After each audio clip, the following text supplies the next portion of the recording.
बच्चों ने कर दी टीचर की पिटाई, एनवायरमेंट पर नई रिपोर्ट आई, कैलाश विजयवर्गीय पर भ्रष्टाचार का मामला क्लोज, एनसीआरबी ने बताया महिलाओं के खिलाफ कितने अपराध होते हैं रोज, झारखंड में आदिवासी नाबालिग की रेप के बाद हत्या, देश में बढ़ी बेरोजगारों की संख्या।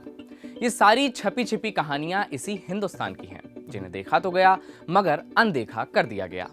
तो आइए हम आपको दिखाते हैं इस हफ्ते का देखा अनदेखा हिंदुस्तान।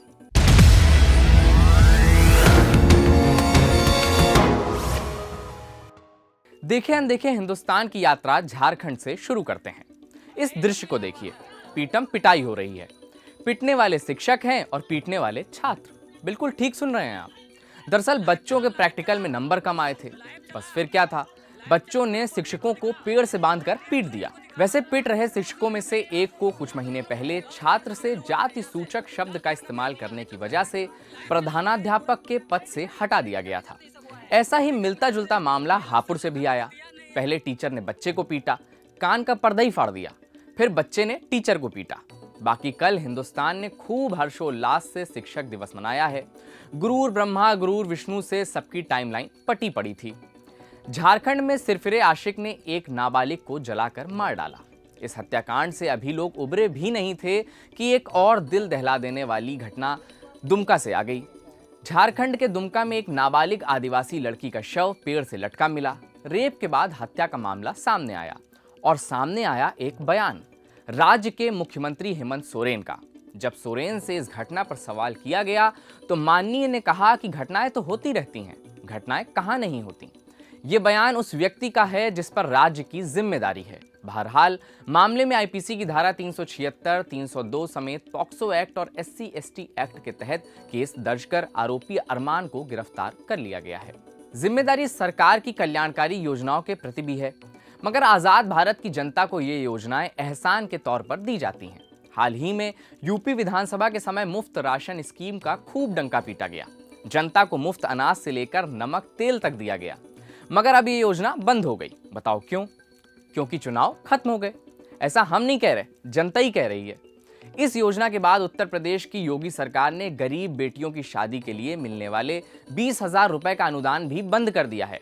हालांकि सरकार की सामूहिक विवाह योजना अभी भी जारी रहेगी। इसके लिए आप ताली बजा सकते हैं। ताली बजाकर अगर मन भर गया हो तो राष्ट्रीय अपराध रिकॉर्ड ब्यूरो यानी NCRB के कुछ आंकड़े सुन लीजिए। आंकड़े के आगे डरावने भी लगा सकते हैं। पिछले साल राजद्रोह, शासकीय गोपनीयता अधिनियम और UAPA समेत राष्ट्र के खिलाफ विभिन्न अपराध के आरोप में 5,164 मामले यानी हर दिन औसतन 14 मामले दर्ज किए गए। यहाँ यह बात समझ लीजिए कि NCRB गृह मंत्रालय के अधीन कार्य करता है, मतलब कि सरकारी है।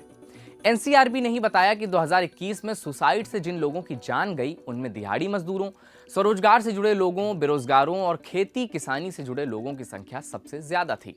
रिपोर्ट के अनुसार देश भर में 2021 में कुल 1,64,033 लोगों की जान आत्महत्या के कारण गई। NCRB ने यह भी बताया कि भारत में 2021 में बलात्कार के कुल 31,677 मामले दर्ज हुए। दर्ज केसों पर गौर किया जाए, क्योंकि कितने ही मामलों में तो ऐसी घटनाओं के मामले दर्ज ही नहीं हो पाते हैं। इन आंकड़ों का मतलब है कि रोजाना एवरेज बलात्कार के 86 मामले दर्ज किए गए। इसमें राजस्थान टॉप पर है। वहीं महिलाओं के खिलाफ अपराध के करीब 49 मामले प्रति घंटे दर्ज किए गए हैं। 49 मामले। आंकड़ों से एक शॉर्ट ब्रेक ले लेते हैं और मध्य प्रदेश चलते हैं। बीजेपी के राष्ट्रीय महासचिव कैलाश विजयवर्गीय के खिलाफ 2005 में कथित पेंशन घोटाले का मामला दर्ज हुआ था। अब इंदौर की विशेष अदालत ने साहब के खिलाफ दायर शिकायत पर कार्रवाई खत्म कर दी है।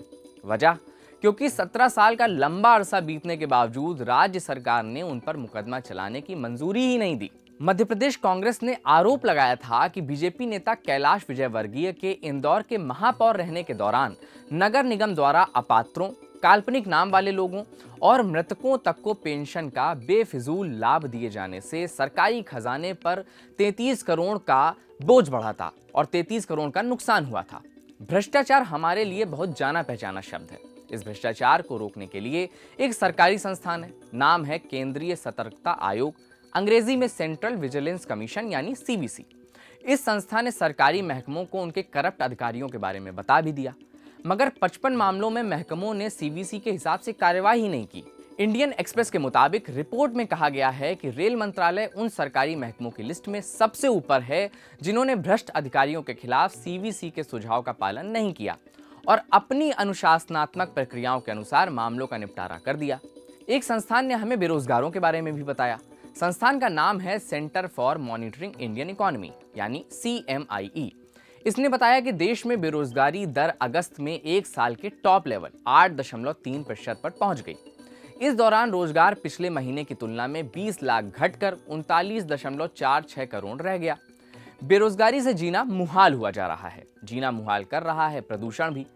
पर्यावरण के लिए काम करने वाली संस्था ग्रीन पीस इंडिया की एक रिपोर्ट में कहा गया है कि भारत की 99% से अधिक आबादी विश्व स्वास्थ्य संगठन यानी WHO के स्वास्थ्य आधारित दिशा निर्देशों के मानकों से 5 गुना यानी 5 टाइम्स अधिक खराब हवा में सांस ले रही है।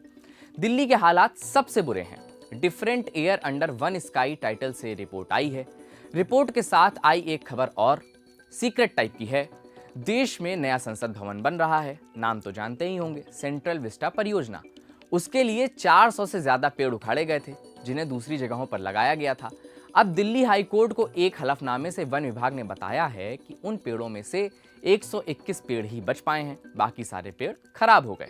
बाय द वे, प्रदूषण बहुत है, इट्स टू पॉल्यूटेड। इस हफ्ते का देखा अनदेखा हिंदुस्तान आपको कैसा लगा हमें जरूर बताएं। इस कार्यक्रम को और लोगों तक भी पहुंचाएं। अगले हफ्ते मंगलवार शाम 7 बजे फिर होगी आपसे मुलाकात। कार्यक्रम देखने के लिए बहुत बहुत शुक्रिया।